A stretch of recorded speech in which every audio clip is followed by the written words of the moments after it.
సభ్యులకు శాసన సభ్యులకు అందరికీ నమస్కారం. ఈ కార్యక్రమంలో పాల్గొన్న అధికారులకు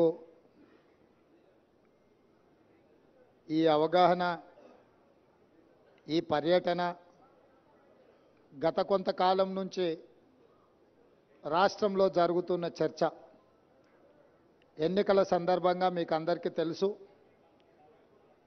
మేడిగడ్డ బ్యారేజ్ కుంగినప్పుడు మేమందరం ఇక్కడికి రావాలనుకుంటే పోలీసు నిర్బంధాలతో రానివ్వలేదు. అయినా శ్రీ రాహుల్ గాంధీ గారు, నేను, మిత్రుడు శ్రీధర్ బాబు గారు ఎన్నో వ్యయ ప్రయాసాలు కోర్చి ఎన్నికల అధికారులను పట్టుబట్టి అనుమతి సాధించి మేడిగడ్డ బ్యారేజ్ సందర్శనకు ఆ రోజు మేము రావడం జరిగింది. అయితే ఆ రోజు ఎన్నికల ప్రణాళికలో భాగంగా పూర్తి స్థాయిలో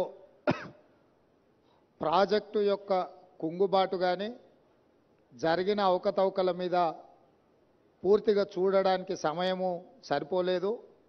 అదేవిధంగా గత ప్రభుత్వము ఏమాత్రం ఇటువైపు ఎవరిని రానియకుండా వాళ్ళు చేసిన తప్పిదాలు, కుంగిపోయిన మేడిగడ్డ బ్యారేజ్ను ఎవరు చూడకుండా కప్పిపుచ్చి తమ తప్పిదాల నుంచి తప్పించుకోవాలనే ప్రయత్నం చేయడము, అదేవిధంగా మా ప్రభుత్వం అధికారంలోకి వచ్చిన తర్వాత నేషనల్ డ్యామ్ సేఫ్టీ అథారిటీ ఏదైనా ఇచ్చిన నివేదిక, ఈ ప్రాతిపదికన విజిలెన్స్ అండ్ ఎన్ఫోర్స్మెంట్ని ఉత్తమ్ కుమార్ రెడ్డి గారు ఆదేశాలు ఇచ్చి జరిగిన అవకతవకల మీద విచారణ చేపట్టి ప్రాథమికంగా ఒక నివేదికను ఇవ్వమని చెప్పడంతో వారు నివేదికను రాష్ట్ర ప్రభుత్వానికి ఇవ్వడం జరిగింది.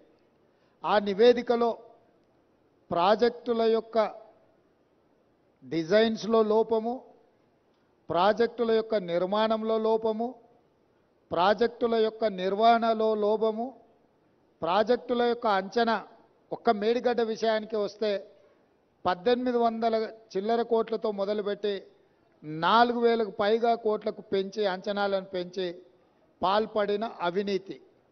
ఇదే కాకుండా ఈ మధ్యకాలంలో పత్రికలలో చూస్తున్నాం, కాగ్ నివేదిక ఇచ్చింది, పెద్ద ఎత్తున కాళేశ్వరం ప్రాజెక్టులో అవినీతి జరిగింది, 1000 కోట్ల రూపాయల దోపిడీ పాల్పడ్డారు అని చెప్పి ప్రతిపక్ష పార్టీలుగా మేము చేసిన ఆరోపణ కాదు, కాగ్ ఇచ్చిన నివేదిక, విజిలెన్స్ అండ్ ఎన్ఫోర్స్మెంట్ ఇచ్చిన నివేదిక. వీటి నేపథ్యంలో శాసనసభ బడ్జెట్ సమావేశంలో శ్వేతపత్రం సాగునీటి ప్రాజెక్టుల మీద విడుదల చేయడమే కాకుండా జరిగిన అవినీతి మీద పూర్తి స్థాయిలో చర్చ చేపట్టాలి అని చెప్పి ఉత్తమ్ కుమార్ రెడ్డి గారు ప్రభుత్వం దృష్టికి తీసుకొస్తే ప్రభుత్వం కూడా ఆమోదించి ఈ బడ్జెట్ సమావేశాలలో ఆ చర్చకు మేము మొదలు పెడదాం అనుకున్నాం. ఎప్పుడైతే గోదావరి జలాల మీద నిర్మించాలనుకున్న కాళేశ్వరం ప్రాజెక్టు రీడిజైనింగ్ పేరు మీద చంద్రశేఖరరావు కొల్లగొట్టిన 1000 కోట్ల రూపాయల మీద చర్చకు శాసనసభలో తెర లేపాలనుకున్నామో చంద్రశేఖరరావు గారికి పూర్తిగా అర్థమైపోయింది.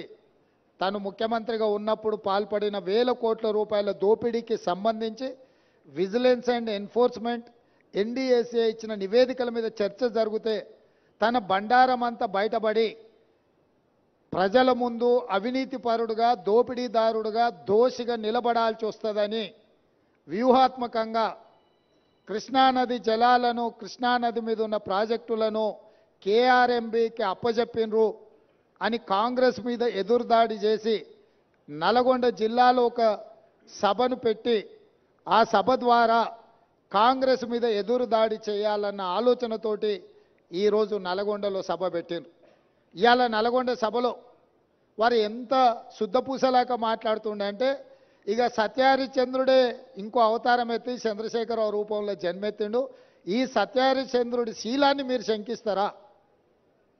చావు నోట్లో తలబెట్టి నేను తెలంగాణ సాధించిన అని మళ్ళీ 1 కోటి 1వ అబద్ధం చెప్పిండు. ఇప్పటి వరకు 1 కోటి సార్లు చెప్పిండు అబద్ధం, సావు నోట్లో తలబెట్టి తెలంగాణ తెచ్చినా అని. ఎన్నిసార్లు బిచ్చమెత్తుకుంటావా సావు నోట్లో తలబెట్టినా అని? 2 సార్లు ముఖ్యమంత్రి పదవి ఇచ్చారు, 10 సంవత్సరాలు ఈ రాష్ట్రాన్ని పట్టి పీడించినావు, దోసుకున్నావు. ఇంకా కూడా సావు నోట్ల తలకాయ పెట్టినా సావు నోట్ల తలకాయ పెట్టినా అని మాటలు చెప్తున్నావు. సావు నోట్ల తలకాయ పెట్టిన చంద్రశేఖరరావు శాసనసభలో నీ అవినీతి మీద చర్చ పెడితే నువ్వు నిజంగా సత్యహరిచంద్రునివే, సత్యహరిచంద్రునికి మరో జన్మని ఎత్తినోనివి అయితే అక్కడ వచ్చి కూర్చొని మాట్లాడేది ఉండే. మేమేమడిగినాము? అయ్యా కృష్ణానది జలాల మీద శాసనసభలో ఏకగ్రీవ తీర్మానం చేసి కేంద్ర ప్రభుత్వం ప్రాజెక్టుల స్వాధీనానికి చేస్తున్న ప్రయత్నాన్ని అందరము తీర్మానం పాస్ చేసి కేంద్ర ప్రభుత్వ విధానాలను వ్యతిరేకిద్దాం రమ్మని మేము అడిగినాం. మీరు రాలేదు. కేంద్ర ప్రభుత్వానికి కాంగ్రెసే అప్పజెప్పిందని అబద్ధాలు నువ్వు చెప్తే వాస్తవాలను డిసెంబర్ 1, 2023 నాడు మీరు ముఖ్యమంత్రిగా మీ కార్యదర్శి స్మితా సబర్వాల్ గారు రాసిన లేఖను అప్పజెప్పడానికి పూర్తిగా మీరు చేసిన ప్రయత్నాన్ని ఆధారాలతో సహా శాసనసభలో ప్రభుత్వం బయటపెట్టింది.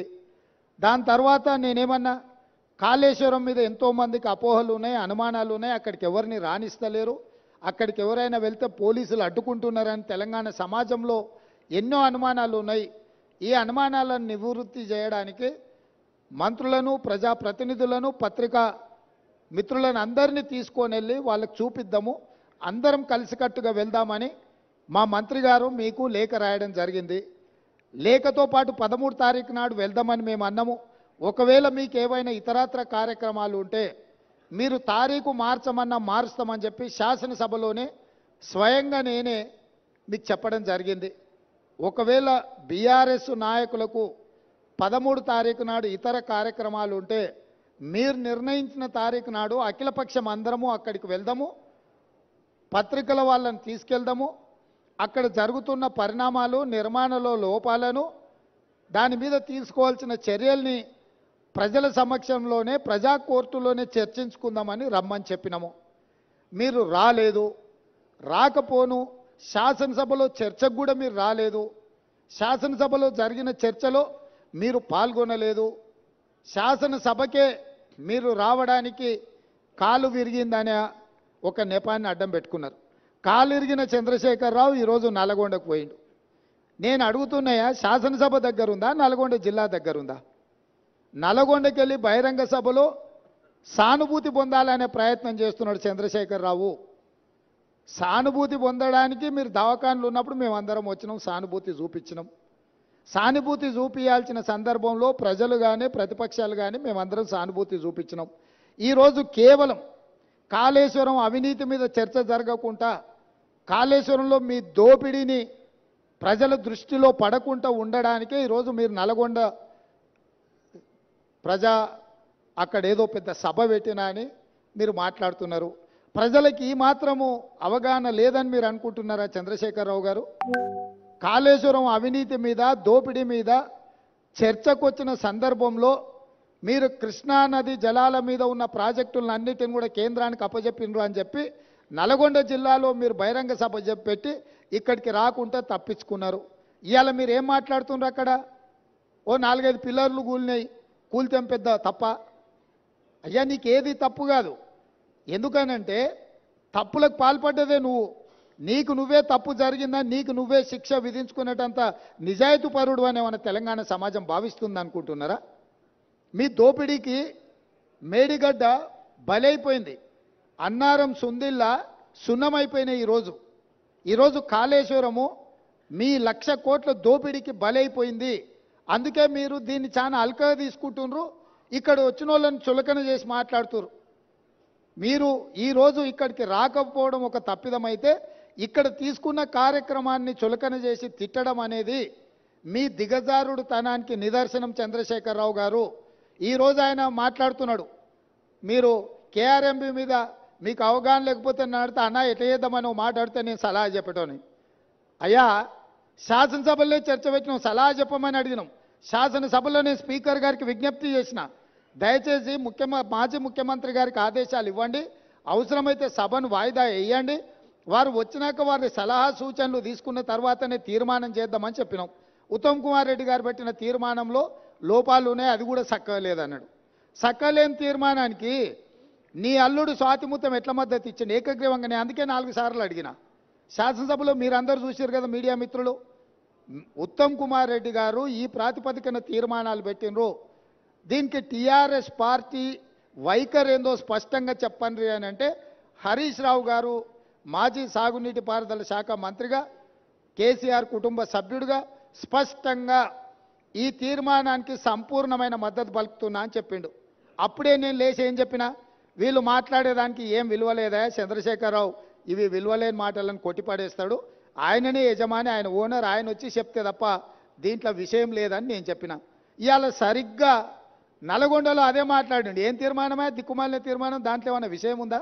అదో పనికిమాలిన తీర్మానం, ఆ తీర్మానానికి వీళ్ళందరూ మద్దతు అని. మరి ఒకవేళ తీర్మానంలో లోపాలు ఉంటే మీరు వచ్చి సవరించేది ఉండే. లేదు, మీ ప్రతినిధిగా మాట్లాడిన హరీష్ రావు గారు ఇది తప్పు, ఈ తీర్మానంలో లోపాలు ఉన్నాయి, దీన్ని సవరిస్తున్నామని తీర్మానం సవరించి ప్రతిపాదించేది ఉండే. నేను చెప్పింది చెప్పినట్టుగా హరీష్ రావు గారు లాంటి వాళ్ళకి ఆ పార్టీలో విలువ లేదు, వాళ్ళ మాటల పట్ల విశ్వాసం లేదు, అందుకే చంద్రశేఖర్ రావాలని మేము అడిగినాము. మీరు రాలేదు. ఇవాళ